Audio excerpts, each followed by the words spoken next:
ये मेरी डॉटर की स्टोरी पे बेस्ड है बेसिकली। ये मेरी डॉटर की स्टोरी पे बेस्ड है और इस फिल्म की जो स्क्रिप्ट है, स्क्रीन प्ले है, डायलॉग्स है, वो लिखे हैं एम सलीम साहब ने, इंडस्ट्री के रेनोन राइटर हैं वो। तो हम दोनों बाप बेटी में शर्त लगी थी कौन फर्स्ट आएगा, तो शी इज़ फर्स्ट नाउ। लेकिन फिल्म अगर पूरी करने की बात है तो मैं फर्स्ट आया हूँ। तो न हार न जीत, हम दोनों वी आर सेम विनर। और आज इनका ये बुक रिलीज़ हो रहा है तो मुझे बड़ी खुशी हो रही है। As a proud father I am happy कि शी मेक मी प्राउड। नहीं, मैं मेरे बच्चों से ऐसा रिश्ता है कि जहाँ कमर्शियल एस्पेक्ट है ही नहीं।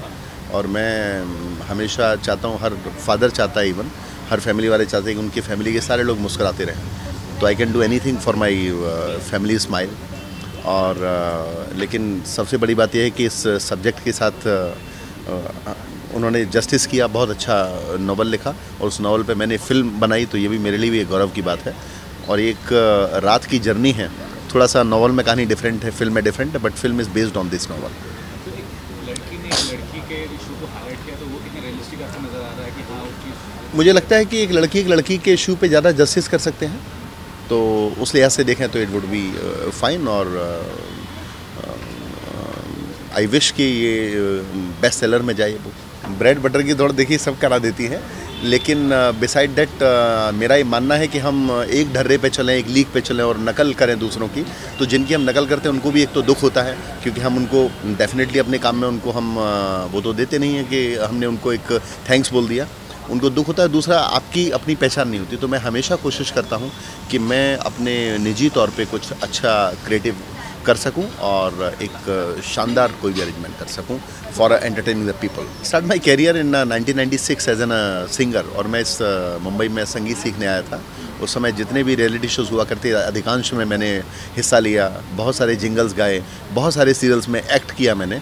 आज के कई स्टार्स हैं जो उस समय मुझे उनके साथ काम करने का अवसर मिला, और कई जगह तो I become a hero in particularly serial या टेलीफिल्म, और उनके बहुत छोटे छोटे कैरेक्टर हुआ करते थे। Then in 2000 I shifted back to Delhi and I establish my own company, और तब से हम लोग प्रोडक्शन में हैं और हम लोग टेलीविज़न के लिए, सिनेमा के लिए कंटिन्यू काम करते हैं। प्लस हमारे कुछ फ्लैगशिप इवेंट्स और अवार्ड्स हैं जो हर साल ऑर्गेनाइज होते हैं इंडिया और ओवरसीज़ में।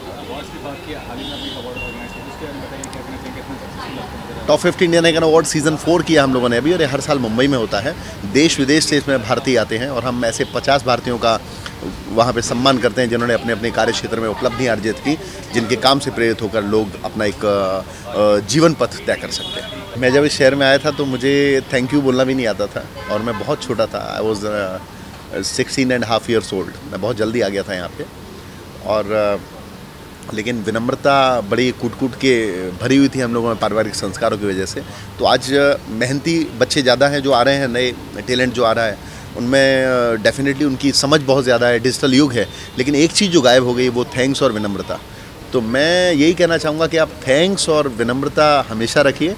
आप यकीन मानिए आप एक बहुत ऊंचे पायदान पर पहुंचेंगे, और यकीनन इस चीज़ की कमी है।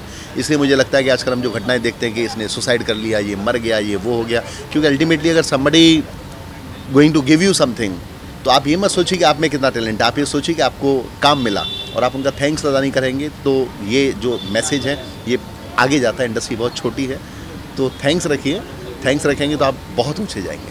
ये भी कहना चाहूँगा, क्या कहना चाहेंगे कि आगे जाके किस तरह से अपने आप को अलग तरीके से नजर, मतलब आपको इमेज है तो कैसे डिफाइन करेंगे आगे चलकर? अब बॉलीवुड अड्डा जैसे चैनल हम लोगों के साथ हैं, तो आई होप कि इमेज की तो हमें प्रॉब्लम नहीं है, लेकिन मैं ईश्वर से यही प्रार्थना करूंगा कि जो मेरा व्यवहार है, जो मेरे दोस्तों का जो प्यार है वो हमेशा बना रहे, और वो अगर बना रहेगा तो यकीनन जैसे अब तक हमने सफलता की सीढ़ियाँ चढ़ी हैं वैसी सीढ़ियाँ हम लोग चढ़ते रहेंगे। और मैं स्पेशली बॉलीवुड अड्डा के जो व्यूअर्स हैं उनसे भी ज़रूर कहना चाहूँगा कि आप जुड़े रहिए बॉलीवुड अड्डा के साथ।